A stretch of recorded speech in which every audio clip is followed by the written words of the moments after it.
Larry, thank you very much for joining us here today. We started Wednesday morning. We've had 274 speakers.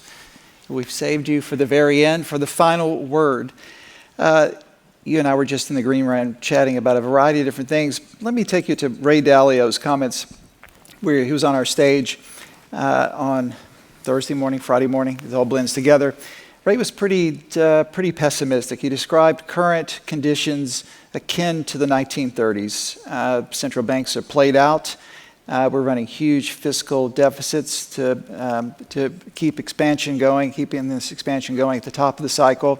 It sounds a lot like he is mirroring or echoing your secular stagnation, a tagline that you created some years ago, you continue to push. It sounds like you may actually be right, Larry. So are you right? Unfortunately, I think so. When I first talked about secular stagnation 6 years ago, forecasts of interest rates were much higher than what's played out. Forecasts of budget deficits were much lower than what's played out. Forecasts of credit expansion and asset price inflation were much lower than what's played out. So everything that is an accelerant of the global economy has accelerated much more than was predicted. And inflation has been much lower than was predicted, and real growth has been much slower than was predicted. So we've had the accelerator much closer to the floor than we thought, and the car's gone much less rapidly down the highway than we thought, which suggests there's some deep structural problem with the car's ability to achieve momentum. And that's what the secular stagnation thesis was. So I called it a hypothesis 6 years ago. Today I would call it an organizing reality. The basic problem, the fundamental that I see as driving others, is that there's a quite high propensity to save because people are living a long time, because there's a lot of uncertainty, because a lot of the money's going in profits and to relatively wealthy people. And relative to that very ample supply of saving, there's a dearth of profitable investment opportunity. Some of that is because you can buy a ton of computing power for very little money today. Some of that is because of a generalized demassification of the economy. You can frack rather than have a massive oil rig. You can live in an apartment in a city rather than a big house in the suburbs. You don't need as much space per lawyer for a law firm because you don't need filing cabinets anymore. And most importantly, my cell phone has 100 times as much computing power as the whole Apollo project did. And you now have a shrinking workforce, so you don't need new capital to equip workers or new houses to equip a rising population. So in the face of all of that, the core economic challenge, which we're not meeting in a completely satisfactory way, is absorbing all the saving. And that, I would suggest, drives everything else. That's why interest rates are so low. Big supply, low demand, very low interest rates, and expected to remain low for a very long time. That's why demand is so sluggish, and inflation is below target, and real growth is slow, because there's the saving being inadequately absorbed. That's why the fiscal position of governments has deteriorated so substantially, because they need to maintain some reasonable level of employment, and that means they have to absorb the saving, and that means they run budget deficits. It's the private sector surplus that's driving the budget deficit.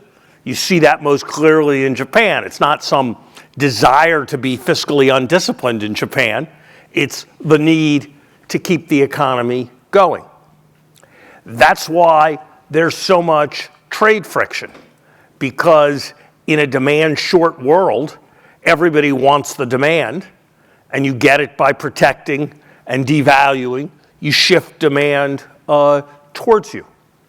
That's why there's so much covenant light, asset price inflation, concerns about credit, because with very low interest rates, people reach for yield and are prepared to take on risks. Leverage becomes extremely attractive. And if there are no new investment opportunities, capital flows into existing assets, which bids up their value, creating the possibility for future financial problems down the road. And that's not unconnected to populist tensions. When older people sit on massively inflated asset prices and younger people look at the prospect of saving for their retirement and see that they can't expect to earn anything, and see their pensions get cut back because their pensions couldn't earn anything, they get angry and resentful. So, yes, I'm probably someone with a hammer who sees a lot of nails, but I would suggest that this fundamental problem that we have this large supply of saving with real difficulty in absorption is what's driving a great deal else of what concerns us, and that in the same way that achieving discipline in policy was the central missing piece if we were going to respond to the unsatisfactory inflationary performance of the 1970s, we need a paradigm change to recognizing that achieving the effective absorption of private saving is the central challenge for going forward.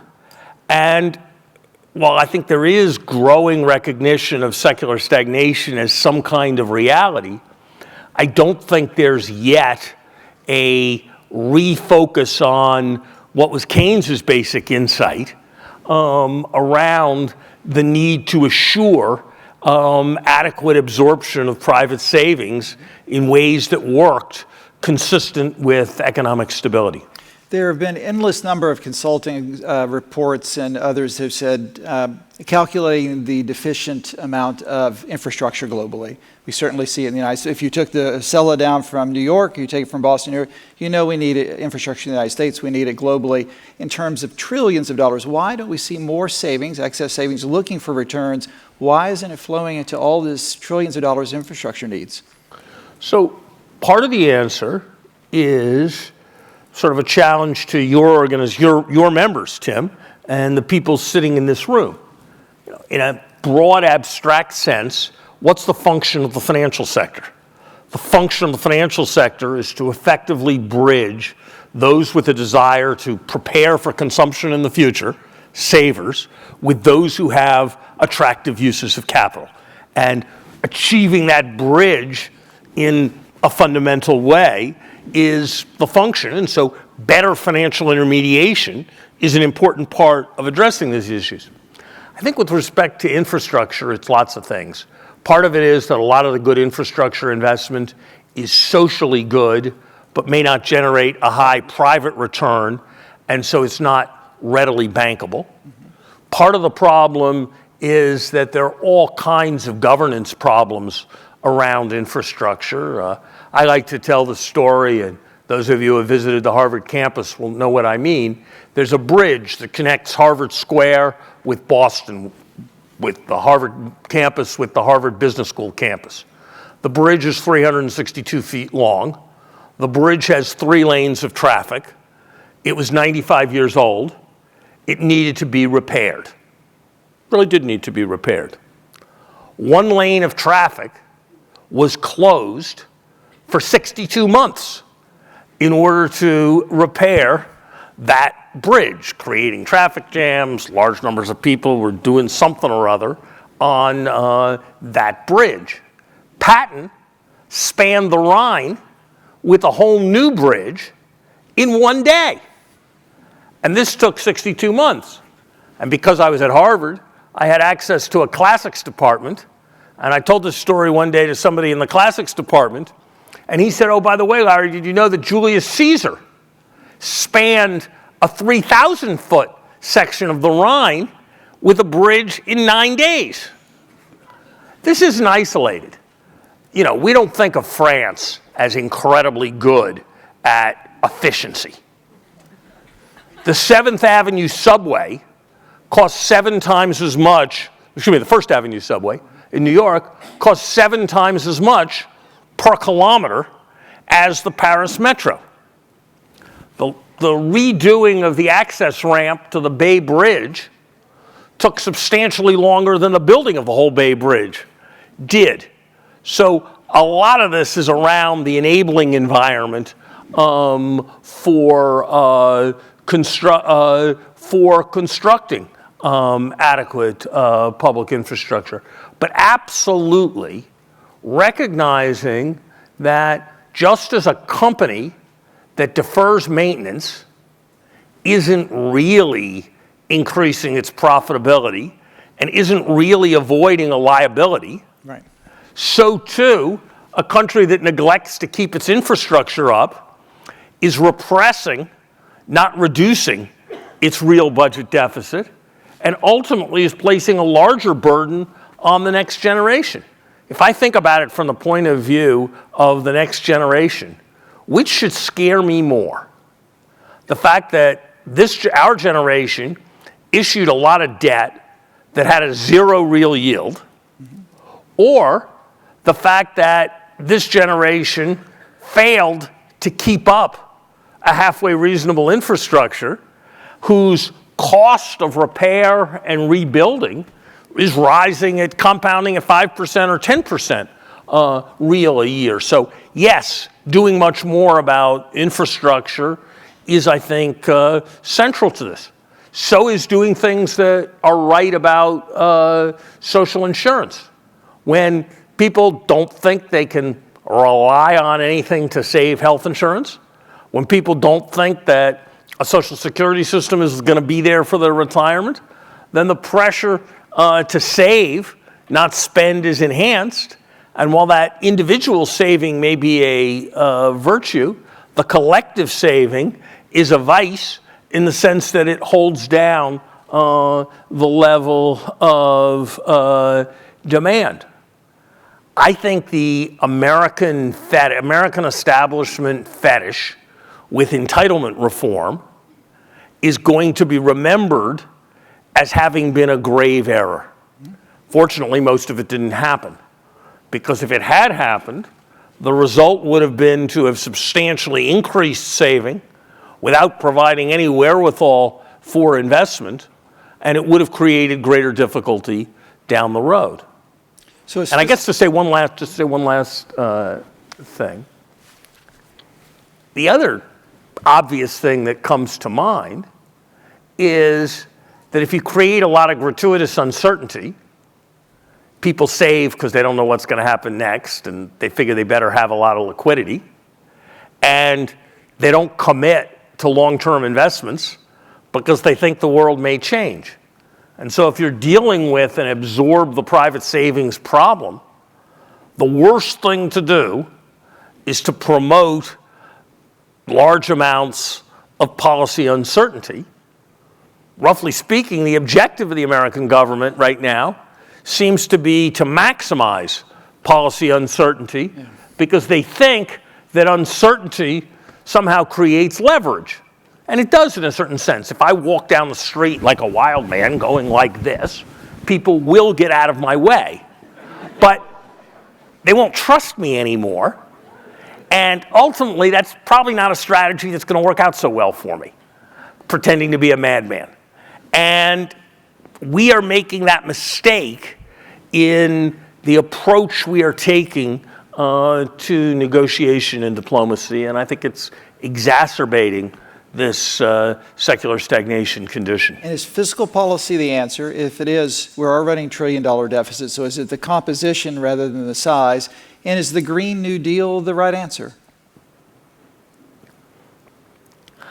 I think the Green New Deal is the co-optation of a vitally important problem for a vast and varied agenda, some part of which is good and some part of which is bad.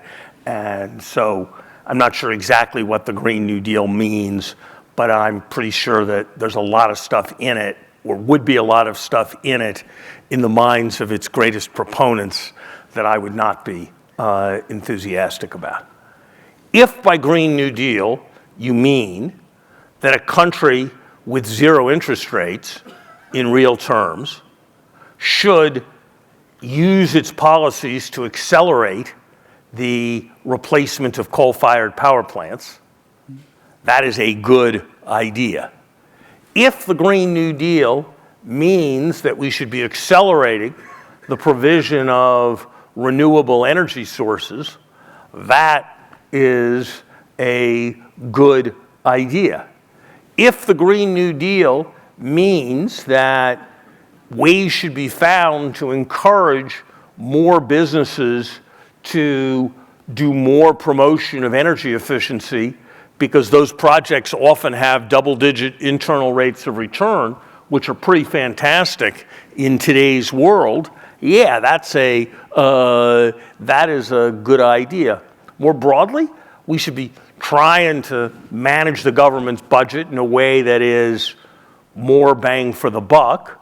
I don't happen to think that corporate tax cuts that reduce the taxes on profits earned from past investments that are substantially in excess of what the business community was asking for are a particularly availing use of government resources.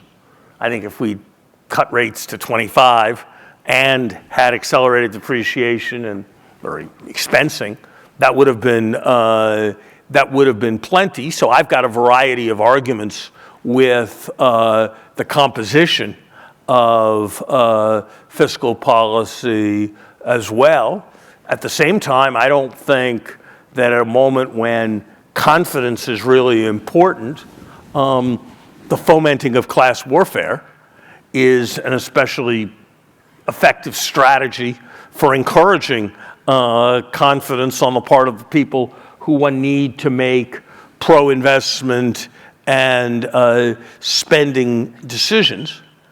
But I think it's often true in life that if you ask the right question, you're more likely to get to the right answer. And I don't think we've got ourselves focused as a policy community on this challenge of absorbing saving as what the challenge is. I think we still are thinking in terms of yesterday's categories, fiscal sustainability, reducing trade frictions, whatnot, rather than looking to the underlying cause that is driving a large amount of this. And how much of the diminution of investment, the collapse in CapEx, is a product of the uncertainty, the noise that we hear globally, and how much of it is a product of the structural changes, the demassification that you mentioned, so that even if you were to have a change in political leadership that has greater certainty, would we see a return, a greater role of investment? Or is just the nature of investment change, where it's software, not hardware? I think it's probably 75% structural, 25% iatrogenic volatility. Iatrogenic illness is when you go into a hospital and you get sick because you were in the hospital. Iatrogenic volatility is when policymakers shoot their mouths off and markets get volatile. And it was something we always tried to minimize when I was in the Treasury, rather than, as it sometimes seems these days, to try to maximize. So I don't think that if we simply fixed the negotiating strategy and the extra uncertainty, that'd be clearly a good thing to do for lots of reasons, but I don't think it's sufficient. That's why I think these questions of very fundamental and important investments that don't have easy functional business models, whether it's repairing bridges, assuring that the kids in Flint, Michigan don't have their IQs reduced by having a functioning water system, investing in prenatal care programs that have been shown to result in people being healthier and more contributing parts of the labor force 20 years later with a 10% internal rate of return. I think it's finding the not traditionally bankable investments that are nonetheless high social return investments and channeling resources into them. And by the way, that's true domestically, and it's also true globally. I mean, the world has rich countries and poor countries. You might think that there'd be a substantial net flow of capital from a capital abundant, demographically shrinking rich world to a capital short, demographically exploding, less developed world, but that's not what you find. And so finding mechanisms to increase that flow of capital effectively, I think, is very important globally. So we need new institutions, new mechanisms, new institutions, which brings me to the Bretton Woods Institution. 75th anniversary, you've certainly been a part of the discussion or review of Bretton Woods institutions over the years. You're the father of the G20, which is not necessarily Bretton Woods, but it's a part of multilateralism. How do you assess where we are after 75 years? Are these institutions still relevant? And if they're not, how do we fix them? They're less fundamentally important than they once were. The main reason for that is not actually something terrible about them. It's that we now have an extremely viable, large scale, truly global capital market where people who can borrow money and pay it back are able to borrow money and pay it back. And that's a good thing, not a bad thing. The March of Dimes lost a bunch of its relevance when polio was cured, but that was really good, not really bad. So I think that defining the problem as how to keep the Bretton Woods institutions relevant is not the way I would choose to define it. I would choose to define it as what are the unmet missions in the international system, and to what combination of institutions can responsibility for that be assigned. I think, for example, that I think that we should in the world have more of the old test. If this wasn't here, would we invent it? I think it's almost impossible to make a case that if there was no EBRD, we would invent it right now. And therefore, I think we should be thinking hard about how to combine it with another institution or how to radically transform it, not how to take an institution that was scaled to dealing with all of Central Europe and the Soviet Union and maintain it at its existing scale, dealing with places that have a fifth at most of the need that those countries once did. The large area that we're way underinvesting in as a world is global public goods. On some measures, we spend less preparing for the possibility of another version of the 1919 flu than Harvard University spends on its athletics program. And people will tell you that who knows what the odds of another version of the 1919 flu are per year. They might be 2%, they might be 1%, they might be 0.25%, but the budget of the Harvard athletics program to prepare against an event that could kill 100 million people, it's madness. We are not investing in a remotely adequate way in finding vaccines against diseases that kill millions of people, or finding sustainable agricultural practices in the parts of the world where all the population growth is going to come, or devising ways of optimizing technology as a support for education in the poorest parts of the world, or addressing a range of issues, including geoengineering, that could prove to be important in the context of climate. So I think the question is, how should we solve the global public goods gap?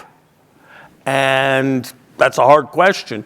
And there may well be roles for the existing development banks around that, but it's going to take some new thinking by their shareholders to get there. And it's probably also going to take some greater flexibility. One of the things that's happened is that at the very moment when the private market is able to do more and more, the degree of conditions that have been placed on any kind of international financial institution lending have been greatly magnified. All kinds of requirements that no one would dream of imposing within the United States have been imposed, no dams, no this, without 27 levels of citizen review. All kinds of requirements that no mayor in America would tolerate with respect to their infrastructure program or getting assistance from the federal government have been placed by the United States on the development banks. One strategy is to enable them to do much more, to earn by doing much more, and then to channel those resources into global public goods in the same way that McNamara drove a strategy of expansion and used the proceeds of that expansion to help the world's poorest people through IDA. That's a possible strategy. There are other strategies, but I think the question should be, what are the world's largest needs? And I suspect that we probably need a little more turnover in institutions, with institutions who have largely succeeded finding their budget shrinking and budgets into new institutions rising, or alternatively, the old institutions start doing something new. But if we have institutions whose fundamental purpose is eradicating poverty, and the number of people in poverty is down by 75%, there probably needs to be some reallocation towards the newer problems that are arising. With that, Larry, I know you have a hard stop. You're the chair of the Center for Global Development, which I'm on the board. It's a fantastic organization. You have a reception you have to go to. Thank you for coming by. The final word after 4 days, Larry Summers. Larry, thank you very much. Please give him a round of applause.